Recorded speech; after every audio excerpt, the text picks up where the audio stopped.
Hello, beautiful souls. This is Sanvi Sharma.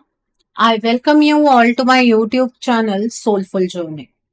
आज मैं आप लोगों के लिए एक जनरलाइज टैरो रीडिंग लेकर आई हूँ।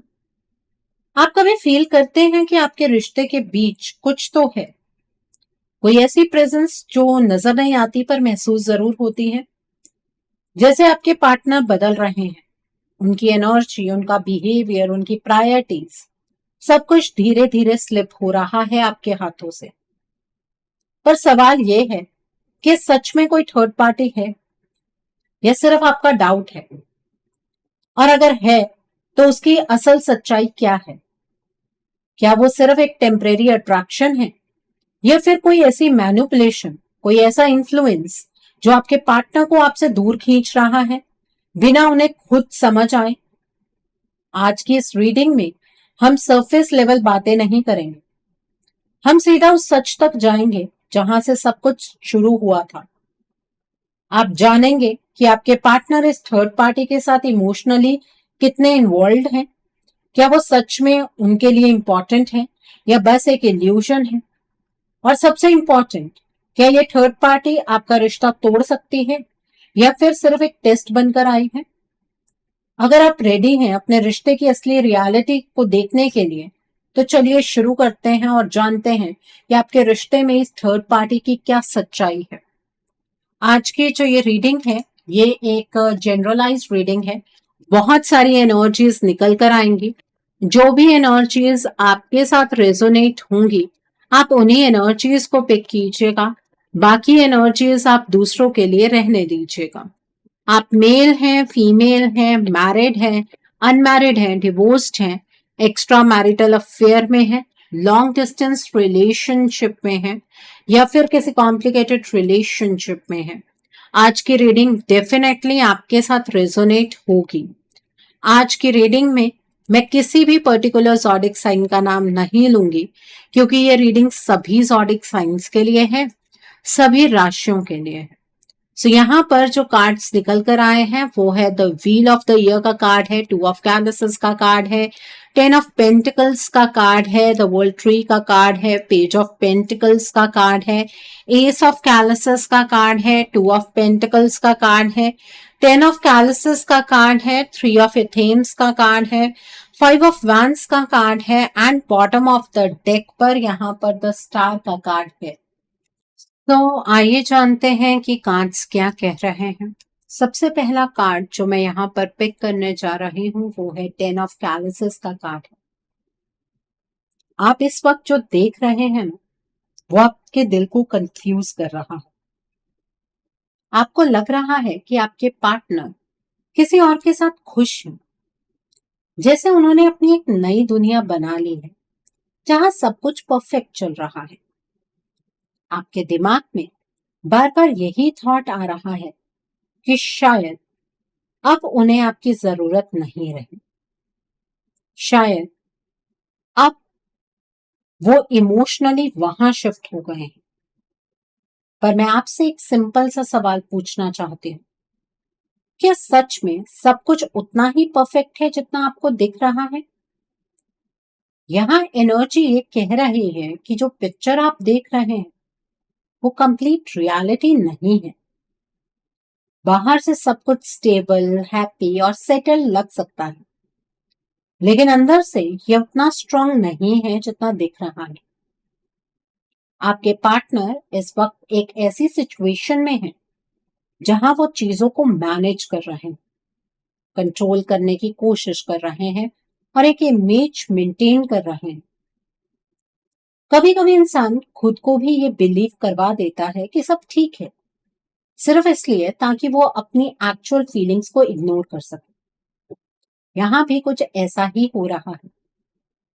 आपके पार्टनर के अंदर अभी भी एक इमोशनल गैप है। वो जो रियल हैप्पीनेस होती है ना, वो नेचुरली फ्लो करती है, वो यहाँ मिसिंग है। जो आप देख रहे हैं वो एक लेयर है, एक सरफेस है, पर उसके नीचे क्लैरिटी नहीं है। आपको लग रहा है कि वो आगे बढ़ गए हैं, लेकिन सच ये है कि वो इंटरनली अभी भी सेटल नहीं हुए हैं। उनका दिल कंप्लीटली वहां इन्वेस्ट नहीं हुआ है। और सबसे इंपॉर्टेंट बात, जितना ज्यादा वो इस सिचुएशन को परफेक्ट बनाने की कोशिश करते हैं, उतनी ही ये सिचुएशन उन्हें अंदर से तोड़ती चली जाती है। उन्हें अंदर से फील होता है कि कुछ तो मिसिंग है। आप अभी जो फील कर रहे हैं ना, वो बस आपकी इमेजिनेशन नहीं, आप एनर्जी को सही सेंस कर रहे हैं। बस डिफरेंस इतना है कि आप आउटर पिक्चर देख रहे हैं और अंदर की रियलिटी उससे थोड़ी अलग है। Okay, so the next card over here is two of chalices का कार्ड है। अब थोड़ा सा फोकस शिफ्ट करते हैं आपके और आपके पार्टनर के कनेक्शन। आपने कभी क्वाइटली बैठकर ये फील किया है कि चाहे कितनी भी दूरी आ जाए, फिर भी एक इनविजिबल लिंक बना रहता है, जैसे आप उनके डायरेक्टली टच में ना भी हों, फिर भी उनकी एनर्जी आप तक पहुंच जाती है। ये नॉर्मल कनेक्शन नहीं होता, ये वो बॉन्ड है जहां दो लोग सिर्फ बातों से नहीं बल्कि इमोशन से जुड़े होते हैं, और यही चीज आपके कनेक्शन को अलग बनाते हैं। अब मैं आपसे एक और सवाल पूछना चाहती हूँ, क्या आपको कभी ऐसा फील हुआ है कि बिना किसी रीजन के आपका मूड सडनली चेंज हो जाता है और बाद में पता चलता है कि आपके पार्टनर भी उस वक्त कुछ हेवी फील कर रहे थे? ये कोइंसिडेंस नहीं होता, ये वही डीप कनेक्शन है जो अभी भी एग्जिस्ट करता है। अब कंपेयर कीजिए, जो थर्ड पार्टी है वहां ये डेप्थ है ही नहीं। वहां इंट्रैक्शन हो सकता है, बातचीत हो सकती है, इवन क्लोजनेस भी हो सकती है, लेकिन वो जो नेचुरल अंडरस्टैंडिंग होती है वो मिसिंग। आपके पार्टनर वहां एडजस्ट कर रहे हैं, फ्लो नहीं कर रहे। और जब किसी कनेक्शन में एडजस्ट ज्यादा और कंफर्ट कम हो, तो वो कनेक्शन नेचुरली स्टेबल नहीं रह पाता। आपको लग सकता है कि आपके पार्टनर उस थर्ड पार्टी के साथ कंफर्टेबल हैं, पर एक्चुअली वो सिचुएशन को हैंडल कर रहे हैं। ये दोनों चीजें अलग होती हैं। कंफर्ट में इंसान अपने आप में रहता है, अपने आप जैसा होता है। हैंडल करने में इंसान रोल प्ले करता है, और यहाँ रोल प्ले चल रहा है। आपका कनेक्शन ऐसा नहीं था, वहां आप दोनों को एक्ट करने की जरूरत नहीं पड़ती थी। जो फील होता था वो नेचुरली एक्सप्रेस होता था। इसी वजह से आज भी चाहे कितनी भी कॉम्प्लिकेशंस क्यों ना आ जाए, ये बॉन्ड कंप्लीटली ब्रेक नहीं हो पा रहा। एक साइलेंट पुल अभी भी एग्जिस्ट करता है। आपके पार्टनर चाहे कॉन्शियसली इग्नोर करने की कोशिश करें, पर सबकॉन्शियसली वो उस कनेक्शन को फील करते रहते हैं। और ये जो फीलिंग होती है ना, इसे कंप्लीटली शट करना पॉसिबल नहीं होता। इसलिए सिचुएशन जितनी भी कंफ्यूजिंग हो, एक चीज क्लियर है, जो असली इमोशनल अलाइनमेंट है वो अभी भी आपके साथ ही आपके पार्टनर की लिंक्ड है। Okay, so the next card over here is ace of chalices का कार्ड है यहाँ पर। अब मैं आपसे एक बहुत सीधी सी बात बोलने वाली हूँ, और हो सकता है ये सुनकर आपका दिल थोड़ा हैवी भी हो और थोड़ा होपफुल भी। आपको लग रहा है कि जो कुछ था वो खत्म हो गया है, जैसे इमोशंस सूख गए हैं, जैसे फीलिंग्स वापस आने वाली नहीं है। लेकिन यहाँ एनर्जी कुछ और ही कह रही है। यहाँ एक नई इमोशनल वेव आ रही है, पर ये किसी नए इंसान के लिए नहीं है। ये वही कनेक्शन दोबारा सरफेस पर ला रही है जो आप दोनों के बीच में ऑलरेडी एग्जिस्ट करता है। आपके पार्टनर के अंदर फीलिंग्स खत्म नहीं हुई, बस टेम्परेली सप्रेस हो गई हैं। जैसे किसी ने उन्हें साइड में रख दिया हो ताकि वो करंट सिचुएशन को हैंडल कर सके। पर इमोशंस को परमानेंटली दबाया नहीं जा सकता, कभी ना कभी वो ऊपर आते ही हैं। आपने शायद नोटिस भी किया होगा, कभी अचानक से आपको आपके पार्टनर की याद आ जाती है बिना किसी ट्रिगर के। कभी उनका बिहेवियर थोड़ा सॉफ्ट हो जाता है, फिर सडनली वो वापस डिस्टेंट हो जाते हैं।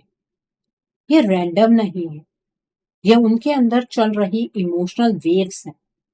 कभी वो कंट्रोल कर लेते हैं, कभी वो उन्हें कंट्रोल कर लेती हैं। वो वेव्स कंट्रोल कर लेती है आपके पार्टनर। और सबसे इंटरेस्टिंग चीज ये है कि आपके पार्टनर खुद भी नहीं समझ पा रहे हैं कि वो क्या फील कर रहे हैं। वो क्लैरिटी के बिना मूव कर रहे हैं। उन्हें लगता है कि शायद वो आगे बढ़ गए हैं, पर अंदर से उनका सिस्टम अभी भी पुरानी फीलिंग्स को प्रोसेस कर रहा है। इसलिए उनका बिहेवियर इतना इनकंसिस्टेंट है। ये जो नई इमोशनल एनर्जी आ रही है ना, ये एक चांस, एक ओपनिंग, पर ये ऑटोमेटिक नहीं होगा। इसके लिए या तो कोई स्ट्रॉन्ग रियलाइजेशन होनी चाहिए, या कोई ऐसा मूवमेंट आएगा जो उन्हें झटका दे और वो सडनली अपने दिल की आवाज सुन ले।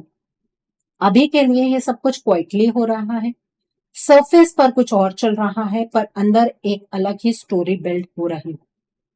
और वही स्टोरी आगे जाकर एक्चुअल रियलिटी बन सकती है।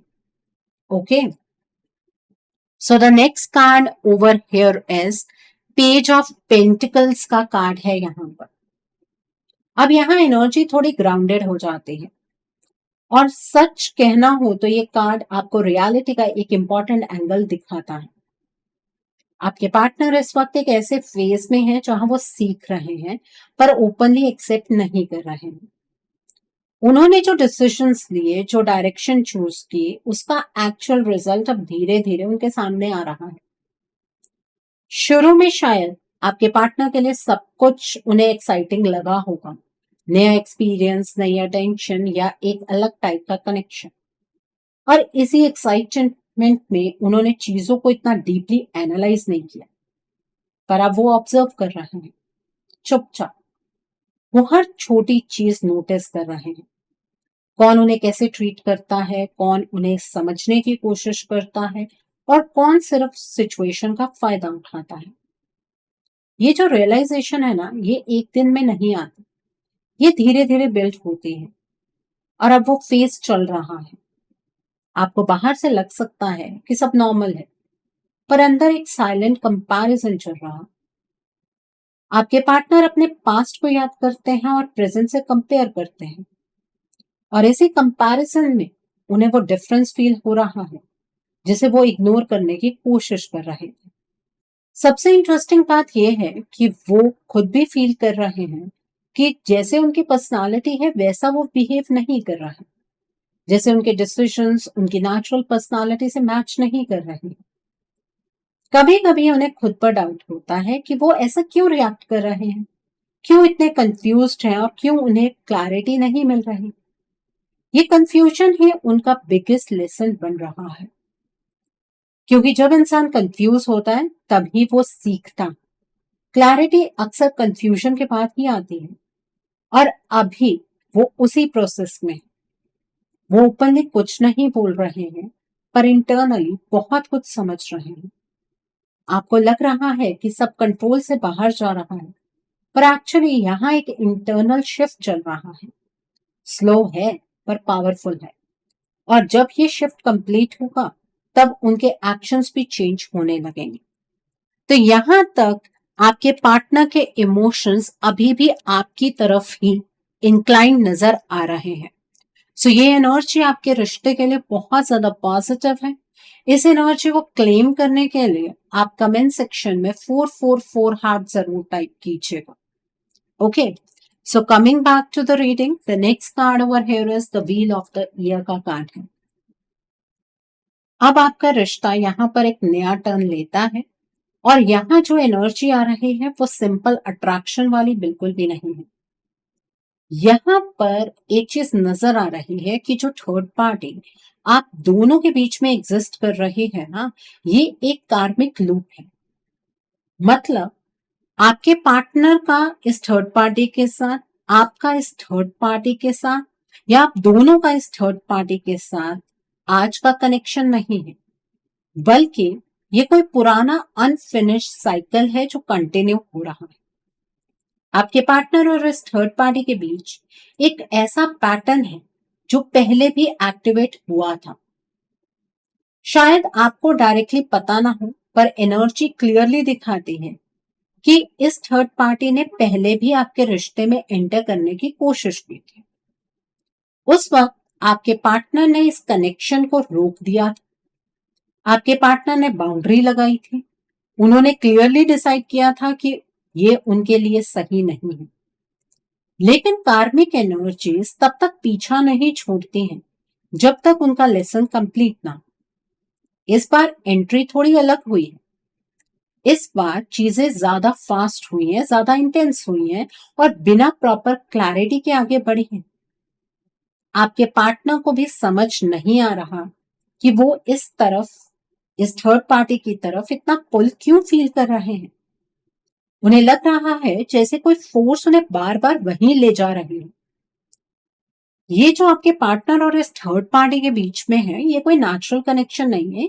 ये कार्मिक साइकिल की एक्टिवेशन हुई है और साइकिल का एक रूल होता है कि ये साइकिल इसी तरीके से चलता चला जाता है जब तक इसमें पॉजिटिव कर्मा ऐड होकर इस साइकिल को तोड़ा ना जाए। चाहे ये साइकिल कितना भी स्ट्रॉन्ग क्यों ना हो, लेकिन अगर पॉजिटिव कर्मा ऐड होता है तो साइकिल ब्रेक डेफिनेटली होता है। और जिन लोगों को ये लगता है कि ये साइकिल अपने आप टूट जाता है, आप तो बहुत बड़ी गलतफहमी में जी रहे हैं। आपके पार्टनर इस वक्त उसी साइकिल के बीच फंसे हुए हैं। वो समझ नहीं पा रहे हैं पर फील कर रहे हैं कि कुछ फेमिलियर है। लेकिन फेमिलियर होना और सही होना दोनों अलग चीजें हैं और यहाँ वही कंफ्यूजन उन्हें फंसा रहा है। Okay, so the next card over here is the world tree का कार्ड है। अब यहाँ एनर्जी सडनली हैवी हो जाती है और मैं यहाँ जो बोलने वाली हूँ उसे इग्नोर करना आपके लिए सही नहीं हो। ये जो कनेक्शन है ना आपके पार्टनर और इस थर्ड पार्टी के बीच में, ये कार्मिक तो है ही, लेकिन इसमें इंटरफेरेंस भी ऐड हो चुकी है। आपके पार्टनर की नेचुरल एनर्जी के फ्लो को डिस्टर्ब किया गया है। आपके पार्टनर के डिसीजन स्टेट नहीं रहे, उनके थॉट्स क्लियर नहीं है और उनका बिहेवियर उनके यूजुअल पैटर्न से मैच नहीं कर रहा।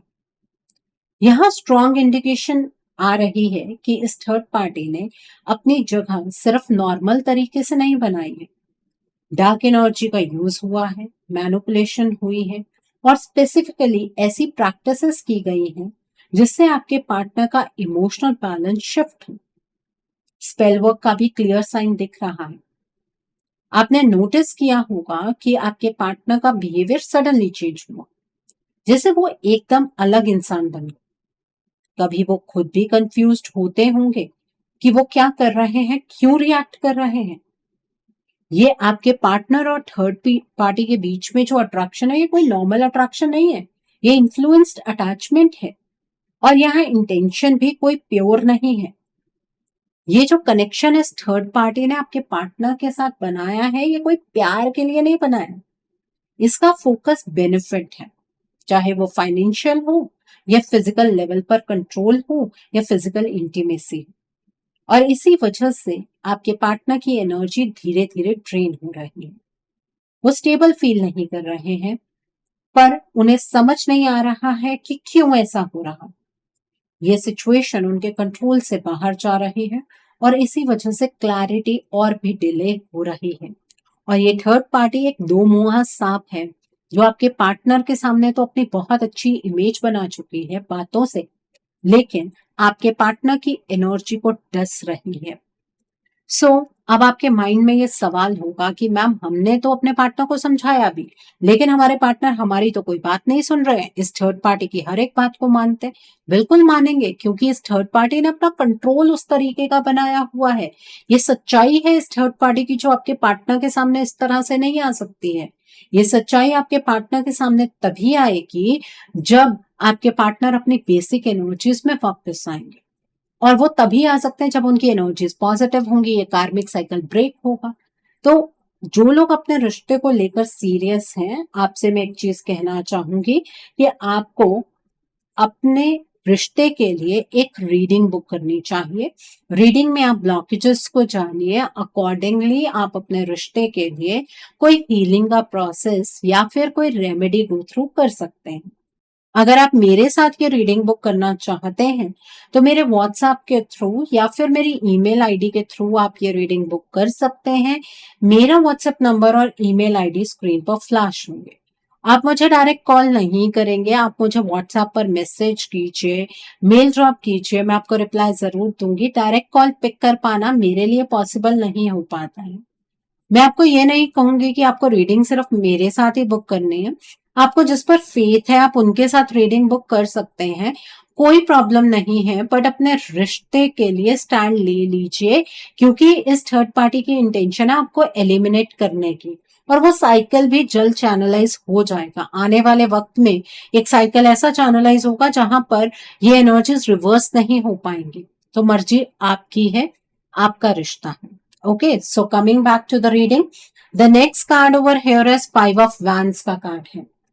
अब आपको समझ आ रहा होगा कि इतनी कंफ्यूजन क्यों है। ये सिर्फ एक ट्रायंगल नहीं है, बल्कि एक इंटरनल वॉर है। आपके पार्टनर के अंदर ही दो फोर्सेस का क्लैश चल रहा है। एक साइड उनकी रियल फीलिंग्स है जो नेचुरली फ्लो करती है, और दूसरी साइड वो इन्फ्लुएंस है जो उन्हें पुश कर रहा है। इसी वजह से आपके पार्टनर का बिहेवियर इतना इनकंसिस्टेंट है। कभी वो आपकी तरफ पुल फील करते हैं और कभी अचानक से दूर चले जाते हैं। ये उनकी चॉइस नहीं है, ये उनका स्ट्रगल है। और यहाँ एक इंपॉर्टेंट बात समझनी होगी, आपके पार्टनर यहाँ विलन नहीं है, वो खुद भी इस सिचुएशन में फंसे हुए हैं। उन्हें क्लैरिटी नहीं मिल रही है, उनकी एनर्जी स्टेबल नहीं है, और जब इंसान इंटरनली अनस्टेबल होता है तब वो सही डिसीजन नहीं ले पाता। ये जो फाइट है वो बाहर से कम, अंदर से ज्यादा चल रही है। वो खुद के इमोशंस को समझने की कोशिश कर रहे हैं, पर हर बार कंफ्यूजन और बढ़ जाता है। इसी वजह से उनका एक्शन भी अनक्लियर है। आपको लगता है कि आपके पार्टनर आपको इग्नोर कर रहे हैं, पर एक्चुअली वो खुद ही लॉस्ट है। और जब तक ये इंटरनल कन्फ्लिक्ट रिजॉल्व नहीं होता, तब तक सिचुएशन स्टेबल नहीं होगी। ये फेज अनकंफर्टेबल है, लेकिन ये सच को सामने लाने के लिए जरूरी है। Okay, so the next card over here is three of athames का कार्ड है। अब यहाँ एनर्जी सीधा दिल पर आती है, और ये पार्ट इग्नोर करना मुश्किल है। आप हर्ट है, ये फीलिंग क्लियर है। आपको लग रहा है कि आपको रिप्लेस किया गया है, आपको समझा नहीं गया, और आपके इमोशंस की वैल्यू नहीं। लेकिन यहाँ एक डीपर लेयर भी है। आपके पार्टनर भी अंदर से हर्ट है। वो एक्सप्रेस नहीं कर रहे, पर उनके अंदर गिल्ट है, कंफ्यूजन है, और एक हैवीनेस है जो वो कैरी कर रहे हैं। उन्होंने जो सिचुएशन अलाउ होने दी, उसका इम्पैक्ट उन पर भी उतना ही स्ट्रांग है। और सबसे बड़ी बात, वो क्लैरिटी के बिना डिसीजंस ले रहे हैं। इसी वजह से डैमेज हो रहा है। ये थर्ड पार्टी का इंटरफेरेंस आप दोनों के बीच ट्रस्ट को हिट कर चुका है। आप दोनों का कनेक्शन अभी भी एग्जिस्ट करता है, लेकिन वीक हो गया है। और यहाँ सबसे इंपॉर्टेंट मैसेज आता है, अगर आप सिर्फ वेट करते रहे तो ये सिचुएशन आपके कंट्रोल से बाहर चली जाएगी। सिर्फ होप रखना काफी नहीं है, एक्शन लेना जरूरी है। आपके पार्टनर इस वक्त स्टेबल पोजीशन में नहीं है कि वो सब ठीक कर सके। अगर आपने स्टेप नहीं लिया तो ये गैप और बढ़ सकता है। ये वक्त इग्नोर करने का नहीं है, ये वक्त कॉन्शियसली मूव करने का है। Okay, so the next card over here is two of pentacles का कार्ड है। आप अभी भी वेट कर रहे हैं, शायद ये सोचकर कि आपके पार्टनर खुद क्लैरिटी ले आएंगे, खुद समझ जाएंगे, और सब ठीक हो जाएगा। पर यहाँ एनर्जी क्लियर है कि वो इस वक्त बैलेंस में नहीं है। उनके अंदर इतनी कंफ्यूजन है कि वो एक डिसीजन पर टिक नहीं पा रहे। कभी उनका मन एक तरफ जाता है, कभी दूसरी तरफ। ये इंस्टेबिलिटी सिर्फ उन्हें नहीं, आपके रिश्ते को भी अफेक्ट कर रही है। धीरे धीरे ये कनेक्शन वीक होता जा रहा है। आप जितना वेट करेंगे उतना ही ये सिचुएशन स्ट्रेच होगी, और जितनी देर होगी उतना ही कंट्रोल कम होता जाएगा। ये समझना जरूरी है कि आपके पार्टनर इस वक्त लीड लेने की पोजीशन में नहीं है। अगर आप चुप रहे तो डिसीजंस उनके हाथ से भी निकल जाए, और फिर आप सिर्फ सोचेंगे कि काश आपने वक्त पर सही स्टेप लिया हो। अभी भी टाइम है, पर यह टाइम वेट करने का नहीं। ये टाइम है एक्शन लेने का। Okay, so the next card over here is 10 of pentacles का कार्ड है यहाँ पर। ये जो कनेक्शन है ना आपका और आपके पार्टनर का, ये कोई सिंपल कनेक्शन नहीं है। इसमें लॉन्ग टर्म स्टेबिलिटी की एनर्जी है, फाउंडेशन स्ट्रांग है। इसी वजह से इतने चैलेंजेस के बाद भी आप दोनों का रिश्ता कंप्लीटली ब्रेक नहीं है। पर एक सच ये भी है, स्ट्रांग फाउंडेशन होने के बाद भी अगर उसे मेंटेन ना किया जाए तो क्रैक्स आने लगते हैं। अभी वही हो रहा है। अब दोनों के बीच जो स्टेबिलिटी थी वो डिस्टर्ब हो चुकी है, लेकिन खत्म नहीं हुई। अब चॉइस आपके हाथ में है, क्या आप इस फाउंडेशन को दोबारा स्ट्रॉन्ग करना चाहते हैं या इसे धीरे धीरे गिरने देना चाहते हैं। आपके पार्टनर इस वक्त इस कनेक्शन को प्रोटेक्ट करने की पोजीशन में नहीं है। वो कंफ्यूज्ड है, अनस्टेबल है और क्लैरिटी के बिना मूव कर रहे हैं। इसलिए रिस्पॉन्सिबिलिटी आप पर आ रही है।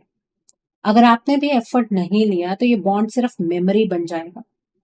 ये वक्त इग्नोर करने का नहीं, ये वक्त रीबिल्ड करने का है, और रीबिल्ड हमेशा कॉन्शियस एफर्ट से होता है।